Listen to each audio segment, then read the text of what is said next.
Welcome students आज का जो मेरा सेशन है वो इकोनॉमिक्स को लेकर है।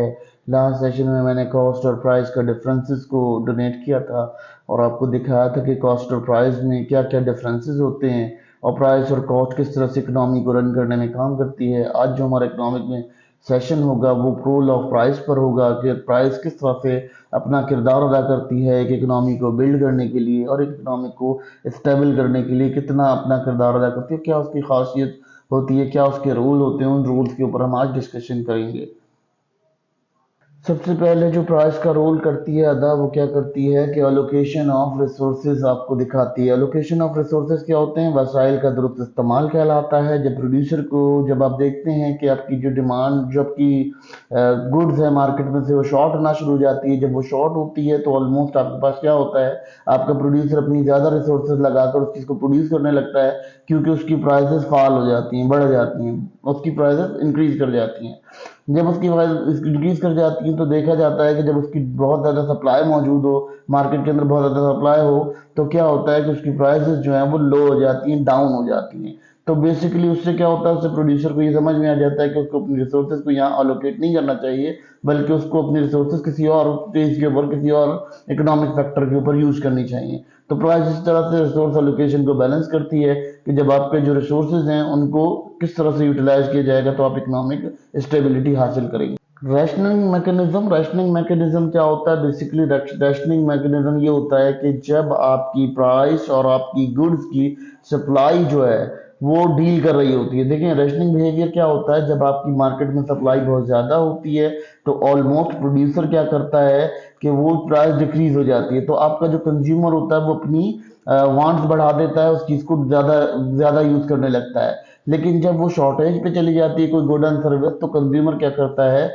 उसकी जो डिमांड होती है उसे कम कर देता है, उसका यूज कम कर देता है। जब उसका यूजेज कम करता है तो क्या होता है, उससे प्रोड्यूसर्स को ये अंदाजा हो जाता है कि हमें इस चीज़ में अपना पैसा नहीं लगाना चाहिए, हमें अपने पैसे को कहीं और यूटिलाइज कर लेना चाहिए या अपनी रिसोर्सेज को कहीं और यूटिलाइज कर लें।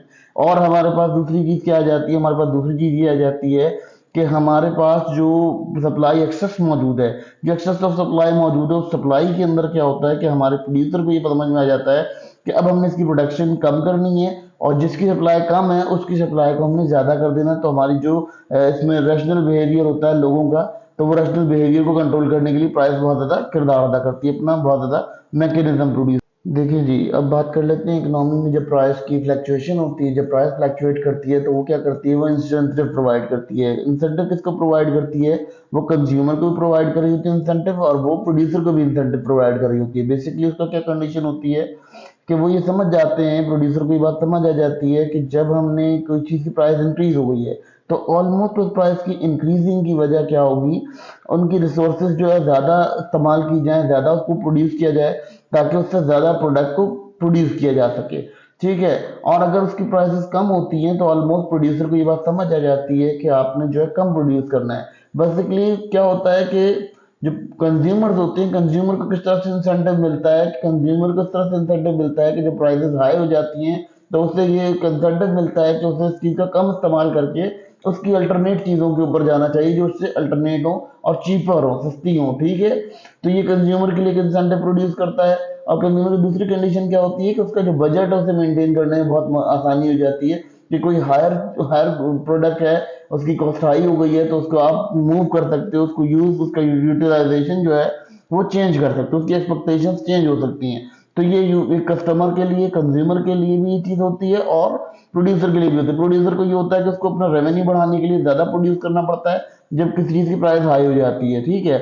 और जो कंज्यूमर होता है उसको ये समझ आ जाता है कि ये चीज़ हाई हो रही है तो मुझे इसकी लेस क्वांटिटी को इस्तेमाल करना है, कम इस्तेमाल करना है। अब प्राइस का किरदार क्या होता है, ये इनकम डिस्ट्रीब्यूशन के ऊपर बहुत ज़्यादा काम करती है, बहुत ज़्यादा रोल प्ले करती है। क्या मतलब हुआ कि जैसे आपके पास एक इकोनॉमी के अंदर 1 लाख रुपए अर्निंग है। ठीक है। अब मैं उसकी कंडीशन इस तरह समझा देता हूँ कि 1 लाख रुपए की इकोनॉमी की अर्निंग है, टोटल अर्निंग है। उसमें क्या हो रहा है, उसमें आपका जो कंज्यूमर है वो किस तरह से अपनी वेल्थ को डिस्ट्रीब्यूट करता है। देखें आप क्या करते हैं, आपने प्राइस किस तरह बनाई होती है, आपने मार्केट में जब आप कोई चीज़ बेचने जाते हो तो प्रोड्यूसर के पास पैसा चला जाता है, इस तरह से इनकम जो प्रोड्यूसर के पास भी जा रही होती है, जो काम कर रहा होता है, जो उस चीज़ को प्रोड्यूस कर रहा होता है, जो वेजेस पे काम कर रहा होता है, जो वेजेस हासिल कर रहा होता है, वो भी क्या करता है कि वो प्रोड्यूसर के पास मुलाजिम होता है, तो प्रोड्यूसर जो है वो ऑलमोस्ट उसको जो है उसको वहां से कमा कर उसे वापस कर रहा होता है उसकी प्रोडक्शन वैल्यू के अकॉर्डिंग, उसको भी एक प्राइस पे कर रहा होता है। ठीक है, इसी तरह से अगर हम देख लेते हैं कि हमारी जो इनकम डिस्ट्रीब्यूशन है वो कैसे होती है कि जब आप कोई चीज मार्केट में बनाकर बेचते हो तो किसी की इनकम आपके पास आ रही होती है और कोई इनकम आपको जनरेट कर रहा होता है, यानी आप किसी के पास जाकर इनकम जनरेट कर रहे होते हो। जैसे प्रोड्यूसर है, प्रोड्यूसर क्या करता है, वो प्रोड्यूस करता है चीजों को, अपनी चीजों को प्रोड्यूस करने के लिए वो क्या करता है, वो उसका एक कंसेप्ट क्लियर करता है, उसका क्लैरिटी देता है, विजन क्लियर करता है कि ये आपके पास जो चीज मौजूद है मार्केट के अंदर वो कितनी वर्थ रखती है, कितनी वैल्यू रखती है। तो ये तमाम चीजें जो हैं वो इनकम डिस्ट्रीब्यूशन में आती हैं कि आपकी जो प्राइस है वो बहुत ज्यादा रोल प्ले करती है जब आपकी इनकम डिस्ट्रीब्यूशन के ऊपर काम करती है। दरअसल प्राइस एक ऐसा एलिमेंट है इकोनॉमी का जिसको हम यूं कह सकते हैं कि ये हमारी इकोनॉमी की ऐसी डिबेट है जिसपे हम ये समझ सकते हैं कि हमारी इकोनॉमी किस लेवल पे कहाँ जाकर खड़ी हो रही है।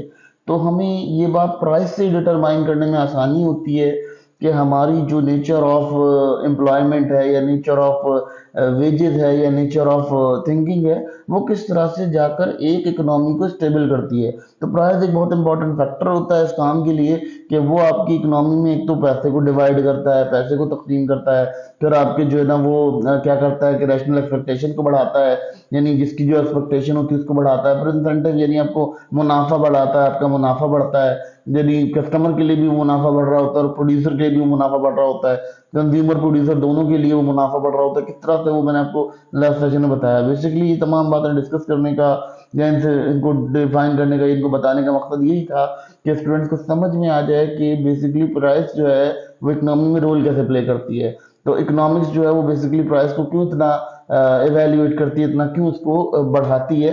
तो ये बातें जो है स्टूडेंट को समझना बहुत ज़रूरी है।